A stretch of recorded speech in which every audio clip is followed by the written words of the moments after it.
ಶಾಂತಿ. ದಿನಾಂಕ ಆಗಿದೆ 24/3/2026. ನೀವು ಗೃಹಸ್ಥ ವ್ಯವಹಾರದಲ್ಲಿರುತ್ತಾ ಕಮಲ ಪುಷ್ಪ ಸಮಾನ ಪವಿತ್ರರಾಗಿರಬೇಕಾಗಿದೆ. ಒಬ್ಬ ತಂದೆಯ ಮತದಂತೆ ನಡೆಯಬೇಕಾಗಿದೆ. ಯಾವುದೇ ಸೇವಾಭಂಗ ಮಾಡಬಾರದು. ದೇಹಾಭಿಮಾನ ಒಂದು ಬಂದಿತೆಂದರೆ ಪೆಟ್ಟು ಬಿದ್ದಿತು. ಇದರಿಂದ ಪದವಿಯು ಭ್ರಷ್ಟವಾಗಿ ಬಿಡುತ್ತದೆ. ದೇಹಾಭಿಮಾನವನ್ನು ಕಳೆಯುವುದೇ ದೊಡ್ಡ ಗುರಿಯಾಗಿದೆ. ತಂದೆಯು ತಿಳಿಸುತ್ತಾರೆ, ಮಕ್ಕಳೇ ಆತ್ಮಾಭಿಮಾನಿಯಾಗಿ. ಹೇಗೆ ತಂದೆಯು ವಿಧೇಯ ಸೇವಕನಾಗಿದ್ದಾರೆ, ಎಷ್ಟು ನಿರಹಂಕಾರಿಯಾಗಿದ್ದಾರೆ, ಅದೇ ರೀತಿ ನಿರಹಂಕಾರಿಯಾಗಿ. ನೀವು ತಿಳಿದುಕೊಂಡಿದ್ದೀರಿ, ನಾವು ಚಕ್ರವನ್ನು ಸುತ್ತಿದ್ದೇವೆ. ಈಗ ಪುನಃ ನಾವು ತಂದೆಯ ಮಕ್ಕಳಾಗಿದ್ದೇವೆ. ರಾಜಯೋಗವನ್ನು ಕಲಿಸಿ ಸ್ವರ್ಗದ ಮಾಲೀಕರನ್ನಾಗಿ ಮಾಡಲು ತಂದೆಯು ಬಂದಿದ್ದಾರೆ. ನೀವು ತಮ್ಮ ಗೃಹಸ್ಥ ವ್ಯವಹಾರದಲ್ಲಿ ಇರುತ್ತಾ ಕಮಲ ಪುಷ್ಪ ಸಮಾನ ಪವಿತ್ರರಾಗಿರಿ. ಕಮಲ ಪುಷ್ಪವು ನೀರಿನಲ್ಲಿರುತ್ತದೆ, ಆದರೆ ನೀರಿಗೆ ಅಂಟದಂತೆ ಮೇಲಿರುತ್ತದೆ. ಪತಿತ ಪಾವನ ಸರ್ವರ ಸದ್ಗತಿದಾತನು ಒಬ್ಬರೇ ಆಗಿದ್ದಾರೆ.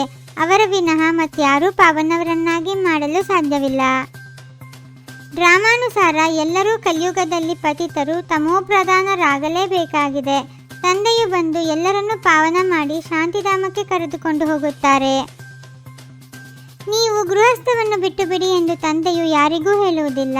ಗೃಹಸ್ಥ ವ್ಯವಹಾರದಲ್ಲಿ ಇರುತ್ತಾ ಕೇವಲ ಅಂತಿಮ ಜನ್ಮ ಪವಿತ್ರರಾಗಿರಬೇಕಾಗಿದೆ. ಈ ಸಮಯದ ಸುಖವು ಕಾಗವಿಷ್ಟ ಸಮಾನವಾಗಿದೆ ಎಂದು ಸನ್ಯಾಸಿಗಳೂ ಸಹ ಹೇಳುತ್ತಾರೆ. ಅದು ನಿಜವಾಗಿದೆ. ಇಲ್ಲಿ ಸುಖವಂತೂ ಇಲ್ಲವೇ ಇಲ್ಲ ಹೇಳುತ್ತಿರುತ್ತಾರೆ, ಆದರೆ ಯಾರ ಬುದ್ಧಿಯಲ್ಲಿಯೂ ಇಲ್ಲ. ಈಗ ಬೇಹದ್ದಿನ ತಂದೆಯು ಏನನ್ನು ತಿಳಿಸುತ್ತಾರೆಯೋ ಅವರ ಮತದಂತೆ ನಡೆಯಬೇಕಾಗಿದೆ. ತನ್ನ ಮನಮತದಂತೆ ನಡೆಯುವುದರಿಂದ ನಷ್ಟ ಮಾಡಿಕೊಳ್ಳುತ್ತೀರಿ. ಇಲ್ಲಂತೂ ನೀವು ಯಾವುದೇ ಪಾಪ ಮಾಡಬಾರದು, ಏಕೆಂದರೆ ನೀವು ಪುಣ್ಯಾತ್ಮರಾಗುತ್ತಿದ್ದೀರಿ. ಪಾಪ ಮಾಡಿದರೆ 100ರಷ್ಟು ಶಿಕ್ಷೆಯಾಗಿ ಬಿಡುವುದು. ತಂದೆಯು ತಿಳಿಸುತ್ತಾರೆ, ಮಕ್ಕಳೇ, ರಾಜರಾಣಿಯ ಬದಲು ಪ್ರಜೆಗಳಲ್ಲಿಯೂ ಕಡಿಮೆ ಪದವಿ ಸಿಗುವಂತಹ ಯಾವುದೇ ಕರ್ಮ ಮಾಡಬೇಡಿ. ಯಾವಾಗಲೂ ಕ್ಷೀರಖಂಡವಾಗಿ ಇರಿ. ಒಂದು ವೇಳೆ ಉಪ್ಪು ನೀರಾಗಿ ವರ್ತಿಸುತ್ತೀರಿ ಎಂದರೆ ಬಹಳ ಸೇವಾಭಂಗ ಮಾಡುತ್ತೀರಿ. ಶಿಕ್ಷೆಯನ್ನು ಅನುಭವಿಸುವಂತಹ ಯಾವುದೇ ಪಾಪ ಕರ್ಮವಾಗಬಾರದು. ಪರಸ್ಪರ ಕ್ಷೀರಖಂಡವಾಗಿರಬೇಕಾಗಿದೆ. ಒಬ್ಬ ತಂದೆಯ ಶ್ರೀಮತದಂತೆ ನಡೆಯಬೇಕಾಗಿದೆ, ತನ್ನ ಮತದಂತೆ ಅಲ್ಲ. ಶ್ರೀಮತದಂತೆ ನಡೆಯಬೇಕಾಗಿದೆ. ತನ್ನ ಮತದಂತೆ ನಡೆದು ಕೆಟ್ಟ ಹೆಸರು ತಂದರೆ ಬಹಳ ನಷ್ಟ ಉಂಟಾಗುವುದು. ಈಗ ತಂದೆಯು ನಿಮ್ಮನ್ನು ಬುದ್ಧಿವಂತರನ್ನಾಗಿ ಮಾಡುತ್ತಾರೆ. ನನ್ನ ನಿಂದನೆ ಮಾಡಿಸಿದರೆ ಪದವಿಯು ಭ್ರಷ್ಟವಾಗಿ ಬಿಡುವುದು. ತನ್ನ ಜೀವನವನ್ನು ವಜ್ರ ಸಮಾನ ಮಾಡಿಕೊಳ್ಳಿ, ಇಲ್ಲದಿದ್ದರೆ ಬಹಳ ಪಶ್ಚಾತ್ತಾಪ ಪಡುತ್ತೀರಿ. ತಂದೆಯು ತಿಳಿಸುತ್ತಾರೆ, ಮಾತಾಪಿತರನ್ನು ಅನುಸರಿಸಬೇಕೆಂದರೆ ಸತ್ಯತೆಯಿಂದ ಸೇವೆ ಮಾಡಿ. ಮಾಯೆಯಂತೂ ಒಂದಲ್ಲ ಒಂದು ಕಡೆಯಿಂದ ನುಸುಳಿ ಬರುತ್ತದೆ. ತಂದೆ ಸಮಾನ ನಿರಹಂಕಾರಿಗಳಾಗಿರಬೇಕಾಗಿದೆ. ಯಾರಿಂದಲೂ ಸೇವೆ ತೆಗೆದುಕೊಳ್ಳಬಾರದು, ಯಾರಿಗೂ ದುಃಖವನ್ನು ಕೊಡಬಾರದಾಗಿದೆ.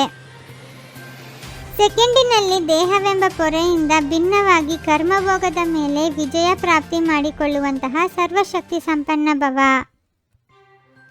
ಯಾವಾಗ ಕರ್ಮಭೋಗವು ಹೆಚ್ಚಾಗುತ್ತದೆ, ಕರ್ಮೇಂದ್ರಿಯಗಳು ಕರ್ಮಭೋಗಕ್ಕೆ ವಶವಾಗಿ ತನ್ನ ಕಡೆಗೆ ಆಕರ್ಷಿಸುತ್ತದೆ. ಅಂತಹ ಸಮಯದಲ್ಲಿ ಸಾಕ್ಷಿಯಾಗಿದ್ದು ಕರ್ಮೇಂದ್ರಿಯಗಳಿಂದ ಭೋಗಿಸುವವರೇ ಸರ್ವಶಕ್ತಿ ಸಂಪನ್ನ. ಸರ್ವರ ಗೌರವವನ್ನು ಪ್ರಾಪ್ತಿ ಮಾಡಿಕೊಳ್ಳುವುದಕ್ಕಾಗಿ ನಿರಹಂಕಾರಿ ಗುಣವಿರಲಿ. ನಿರಹಂಕಾರಿ ಆಗಿರುವುದು ಮಹಾನತೆಯ ಸಂಕೇತವಾಗಿದೆ. ಓಂ ಶಾಂತಿ. 21 ಜನ್ಮಗಳಿಗೆ 21 ಪರಮಾತ್ಮನ ಮಹಾವಾಕ್ಯಗಳನ್ನು ಆಲಿಸಿ ಹಾಗೂ ನಿಮ್ಮದೇ ಆದ ಈ ಚಾನಲ್ಗೆ ಲೈಕ್ ಮಾಡುವುದನ್ನು ಮರೆಯದಿರಿ.